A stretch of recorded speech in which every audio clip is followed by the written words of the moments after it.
মৰমৰ ছাত্ৰ-ছাত্ৰীসকল, আজি মই তোমালোকৰ সৈতে আলোচনা কৰিবলৈ ওলাইছোঁ তোমালোকৰ পাঠ্যপুথিত থকা পাঠ নম্বৰ 2 জেউতি কবিতা।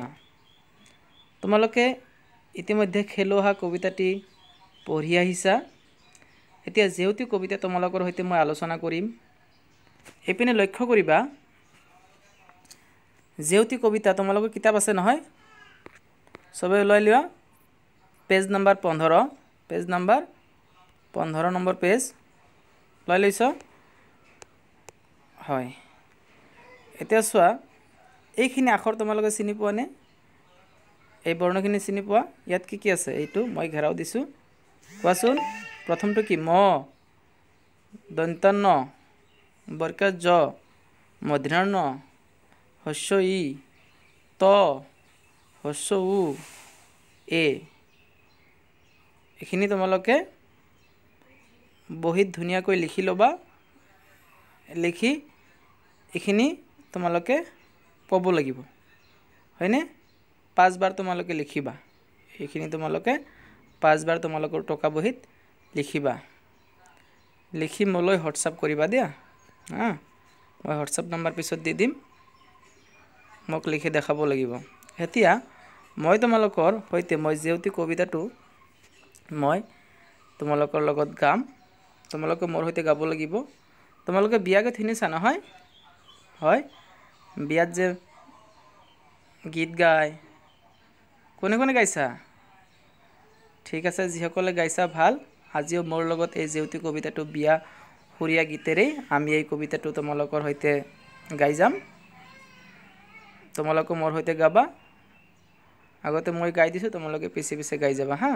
ঠিক আছে।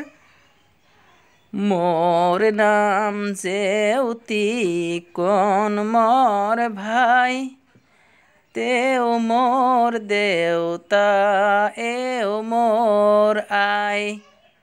গোৱা তোমালোকে এতিয়া। মোর নাম জেউতি কোন মোর ভাই, তেও মোর দেউতা এও মোর আই। এতিয়া নেক্সট 4 লাইন আমি গাম এবাৰ। হোৱা মোৰ আইতা এয়া মোৰ ককা, গাৰ ছাল হতৰা দাঢ়ি চলি পকা। হোৱা মোৰ আইতা এয়া মোৰ ককা, গাৰ ছাল হতৰা দাঢ়ি চুলি পকা। নেক্সট আছে, খুৰা হল বাৰৈ পেহীয়ে বয় তাত, খুৰীয়ে পাকঘৰত বাঢ়ি দিয়ে ভাত।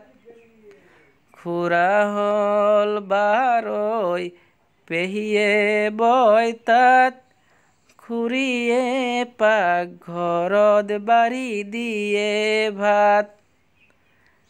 ভাল লাগিল নে? আৰু এবাৰ গাব লাগিব? ঠিক আছে, মই গাই দিছোঁ, শুনা। মোর নাম জেউতি কোন মোর ভাই, তেও মোর দেউতা এও মোর আই। হোৱা মোৰ আইতা এয়া মোৰ ককা, গাৰ ছাল হতৰা দাঢ়ি চুলি পকা। খুৰা হল বাৰৈ পেহীয়ে বয় তাত, খুৰীয়ে পাকঘৰত বাঢ়ি দিয়ে ভাত। ধন্যবাদ, আজিলৈ এৰিছোঁ হা।